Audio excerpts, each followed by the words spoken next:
Good morning, everyone. My name is Doug Husher, and I am principal here at Oak Ridge, and it is my honor and pleasure to welcome you to our campus. This is a great day for Oak Ridge. This is a great day for our priority schools and a great day for Sacramento City Unified School District.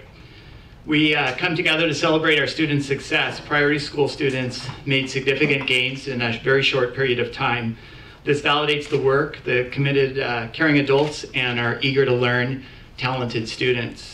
Here at Oak Ridge, we saw some very big gains, and we're so very proud of our kids. In English Language Arts, we moved up from 27% proficient or advanced all the way up to 33%.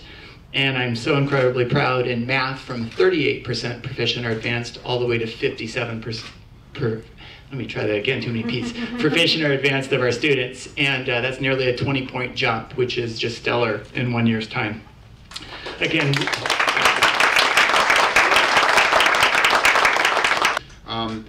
a year and a half ago, when we came to visit this school has really become, I think, in many ways, the catalyst for an aggressive intervention effort that was started when this school, Oak Ridge Elementary, appeared on the state's 5%, the lowest 5% in schools in California's in terms of its academic achievement. And not long after that, we launched the Superintendent's Priority School Initiative to turn around not only Oak Ridge, but 5 other low-performing schools: Father Keith B. Kenny, Jed Smith, Hiram Johnson High School, Wilsey Wood, and Fern Bacon. All of these schools had been in program improvement for at least 4 years or more, and all of them were in the lowest 20% achievement in California. Our goals were really simple in many ways, was to begin to change the culture in these schools, to elevate expectations for all of our students, to really systemically believe that every one of our children can and will learn to the highest levels to prepare them to achieve their dreams of college and career. To focus on teamwork, that when you empower a group of dedicated educators and give them the tools and the training and the motivation and free them up to do what they do best, that can be infectious.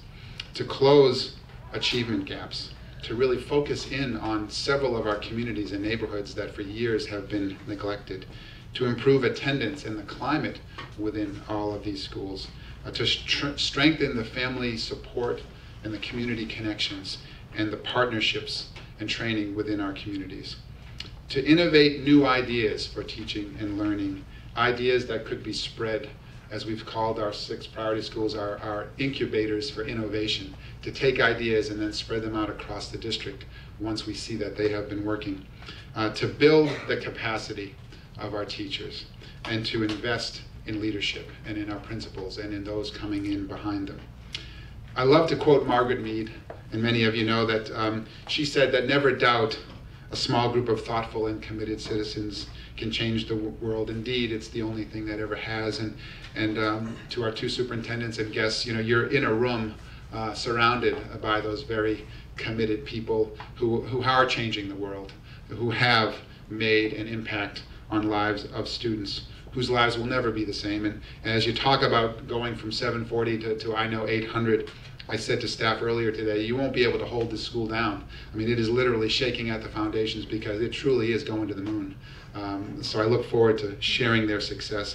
I'd also like to introduce some leaders and others of our principals who are indeed also with their teams who couldn't be here today, but they are also changing the world.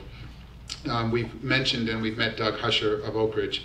I want to introduce now some other principals. Felisberto Cedros of Hiram Johnson High School.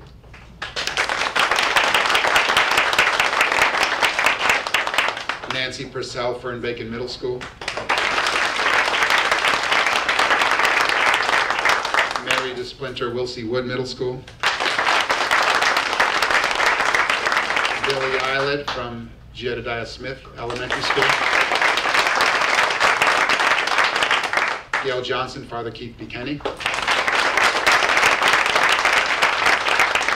Liz Vigil, California Middle School.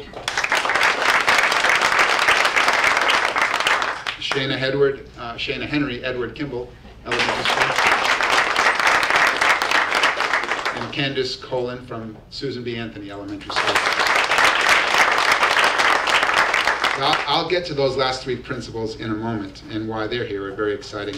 So we talked about Oak Ridge's growth, so you know a little bit more about Oak Ridge. And by the way, I do underscore what you have said about No Child Left Behind, Superintendent Torlux. And this is a school that made 24 out of 25 targets.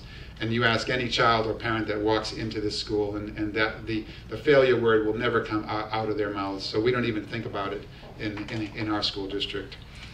Father Keith Buchanan's API has risen 117 points in 2 years, and because of the schools meeting its federal targets for 2 consecutive years, this school is no longer in program improvement. Well done.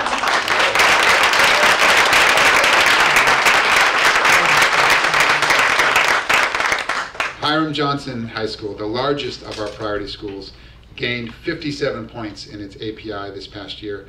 And the school now has also issued 244 fewer behavior suspensions, indicating a much more safer environment for kids. Congratulations. Fern Bacon Middle School saw a 44-point API gain, and the school also had 59 fewer suspensions, and its attendance rate increased to over 95.69%, up from 94% the previous year, and also a school that met 24 out of 25 targets, all of its academic targets.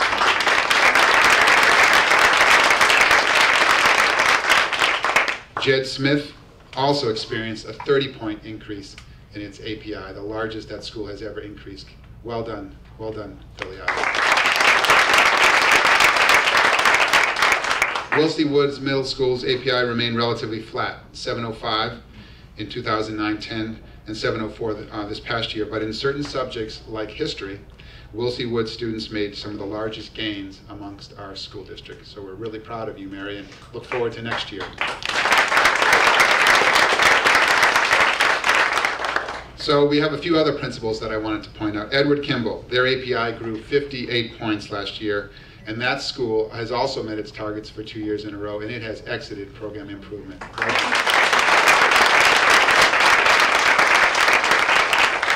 Susan B. Anthony's API grew 24 points.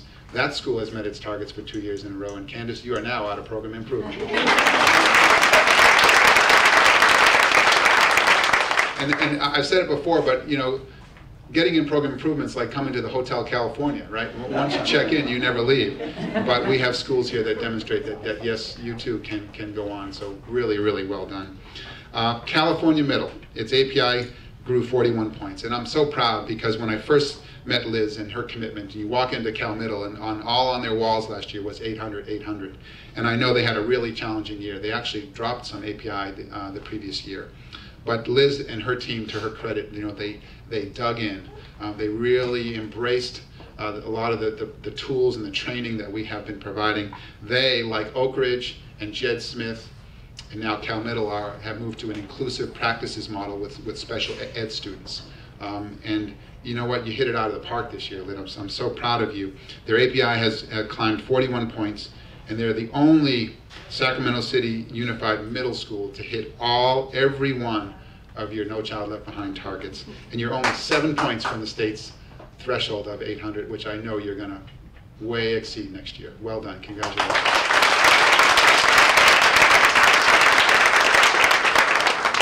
As a school district, we have a lot to do. Our API grew 6 points, not nearly enough. We're going to change that next year.